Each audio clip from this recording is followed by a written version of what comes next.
પ્રયત્કર Kanadiya, associate professor, LIS department, Gujarat Vidyapith, Ahmedabad. दोस्तों, मैं आज आपको सूचना स्रोत यानी कि इंफॉर्मेशन सोर्सेस के बारे में बात करने जा रहा हूँ। इंफॉर्मेशन सोर्सेस जो है वो सब सब्जेक्ट में काम में आते हैं। हम बैचलर का अभ्यास करते हैं, मास्टर का अभ्यास करते हैं, MPhil करते हैं या PhD करते हैं, तो हमें इंफॉर्मेशन सोर्सेस सब कक्षा के अभ्यासक्रम में काम में आते हैं। तो मैं आज आपको इंफॉर्मेशन सोर्सेस यानी कि सूचना स्रोत पे बात करने जा रहा हूँ। पहले बात करें तो डॉक्यूमेंट्री सोर्स। डॉक्यूमेंट्री सोर्स में भी अलग अलग प्रकार के स्रोत आते हैं। पहला है प्राइमरी सोर्सेस यानी कि प्राथमिक स्रोत। प्राथमिक स्रोत जो है वो पहली बार जो प्रकाशित हुआ है, पहली बार आया है, उन सब सोर्स को हम बोलते हैं प्राइमरी सोर्स। इन सोर्स में सामयिक, संशोधन पत्र, कॉन्फ्रेंस प्रोसीडिंग, स्टैंडर्ड, पेटेंट, व्यापारिक मटेरियल, न्यूज़पेपर आदि स्रोत का समावेश होता है। जब हम रिसर्च कर रहे हैं या अभ्यास कर रहे हैं कोई क्षेत्र में, तो प्राइमरी सोर्स हमें बहुत उपयोगी होता है। दूसरा प्रकार है सेकेंडरी सोर्स यानी कि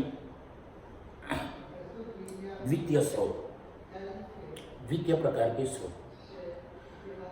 द्वितीय प्रकार के स्रोत में आता है इंडेक्स यानी कि अनुक्रमणिका, पाठ्य पुस्तक, रेफरेंस सोर्सेस। रेफरेंस सोर्सेस में कई सारे होते हैं। एनसाइक्लोपीडिया यानी कि विश्वकोश, डिक्शनरी, पंचांग, गैजेटियर, ये सब रेफरेंस सोर्सेस होता है जो हमें एक बैठक में वो सोर्स हम पढ़ते नहीं है, लेकिन जब हमें कोई स्पेशल इंफॉर्मेशन लेनी है तो हम वो रेफरेंस सोर्स का उपयोग करते हैं। तो वो है द्वितीय प्रकार के और सेकेंडरी सोर्सेस। तीसरा प्रकार है टर्सरी यानी कि तृतीय प्रकार के सोर्स। इस सोर्स में आता है बिब्लियोग्राफी ऑफ बिब्लियोग्राफीज यानी कि वाङ्मय सूची, निर्देश संहिता, वार्षिकी, संशोधन प्रगति यादी यानी कि लिस्ट, संशोधन जो हुआ है उन संशोधन का लिस्ट, कैटलॉग जैसे कि union catalogue of periodical, guide, मार्गदर्शिका बोले तो ये 3 प्रकार के डॉक्यूमेंट्री सोर्स की बात हुई। आगे है इलेक्ट्रॉनिक सोर्सेस। इलेक्ट्रॉनिक सोर्सेस में हम अलग अलग प्रकार करते हैं। तो सबसे पहले मैं बोलूँ तो ऑडियो सोर्स, मतलब वो हम सुन सकते हैं, देख नहीं सकते हैं। तो पहले आती थी डिस्क। डिस्क में हम सुन सकते थे लेकिन देख नहीं सकते थे।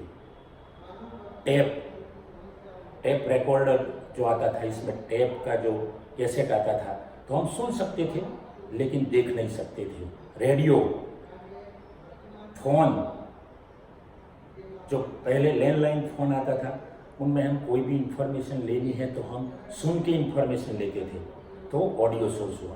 अब बात करें तो विजुअल में हम देख सकते हैं, तो जैसे कि photography,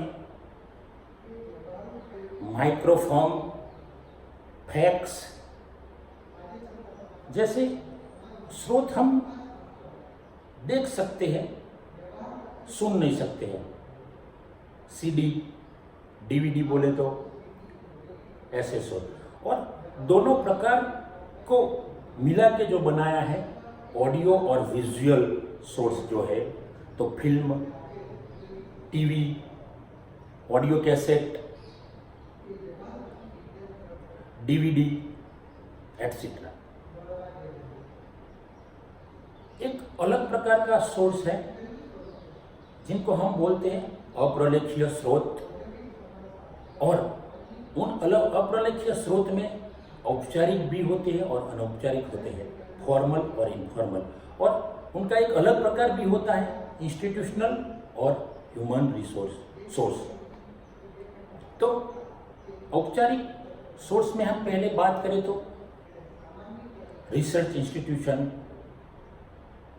learned institution, industrial institution, educational institution, जैसे हम यूनिवर्सिटी बोले, कोई कॉलेज बोले, तो कॉलेज हमें इंफॉर्मेशन देती है। तो ये सब सोर्स है वो फॉर्मल है, इंस्टीट्यूशनल है और बिन प्रलेखीय भी है, नॉन डॉक्यूमेंट्री सोर्स बोलते हैं। और एक दूसरा और लास्ट जो प्रकार है वो बोलते हैं अनौपचारिक, इनफॉर्मल सोर्सेस, ह्यूमन सोर्सेस। तो हम जब अभ्यास करते हैं पीएचडी का, एमफिल का और मास्टर लेवल पे, तो हम कई बार हमारे मित्र के पास से इंफॉर्मेशन लेते हैं, तो वो सोर्स को हम बोलते हैं अनौपचारिक सोर्स। हम कहीं कॉन्फ्रेंस में चले जाते हैं, सेमिनार में चले जाते हैं और वहीं से हमारे सब्जेक्ट के रिलेटेड को कुछ सुनते हैं, तो वह है अनौपचारिक सोर्स।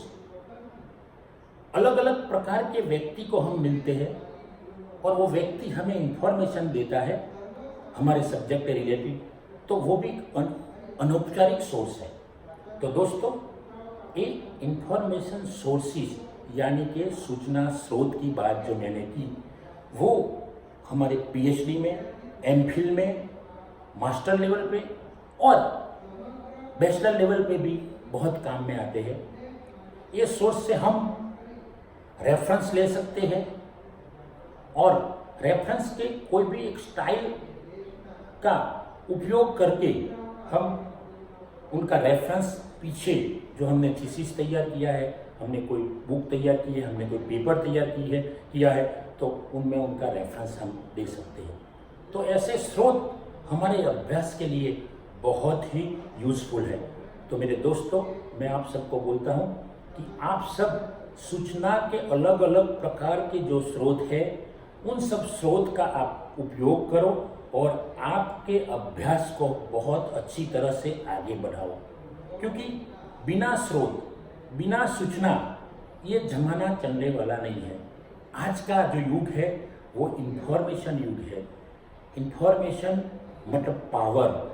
जिनके पास अच्छी इंफॉर्मेशन है, जिनके पास अच्छा नॉलेज है, वही लोग जल्दी आगे जाते हैं। और दूसरा एक युग आ रहा है, आ गया है, टैलेंट का युग। जिनके पास टैलेंट है, जिनके पास इंफॉर्मेशन लेने की टैलेंट है, वो लोग ज़्यादा आगे निकलते हैं। तो मेरे दोस्तों, आज इंस्टेंट इंफॉर्मेशन का युग भी आ गया है। हम सबके पास मोबाइल है, स्मार्टफोन है। स्मार्टफोन का अच्छी तरह से यूज़ करके हम ईमेल कर सकते हैं, टेक्स्ट मैसेज कर सकते हैं, वॉइस मैसेज कर सकते हैं, इंस्टाग्राम का यूज़ कर सकते हैं, एफबी मतलब फेसबुक का यूज़ कर सकते हैं, चैट कर सकते हैं, वीडियो कॉन्फ्रेंस कर सकते हैं, गूगल मीट जैसे ऐप्स का यूज़ करके हम इंफॉर्मेशन का आदान प्रदान कर सकते हैं। तो मेरे दोस्तों, आज का युग जो है ये अभी चल रहा है वो इंस्टेंट इन्फॉर्मेशन का युग है। तो आप सब इंस्टेंट इन्फॉर्मेशन का यूज़ करके आगे बढ़ो, आगे बढ़ते ही रहो, आगे बढ़ते ही रहो, बढ़ते ही रहो, क्योंकि आज बिना इन्फॉर्मेशन चलेगा नहीं।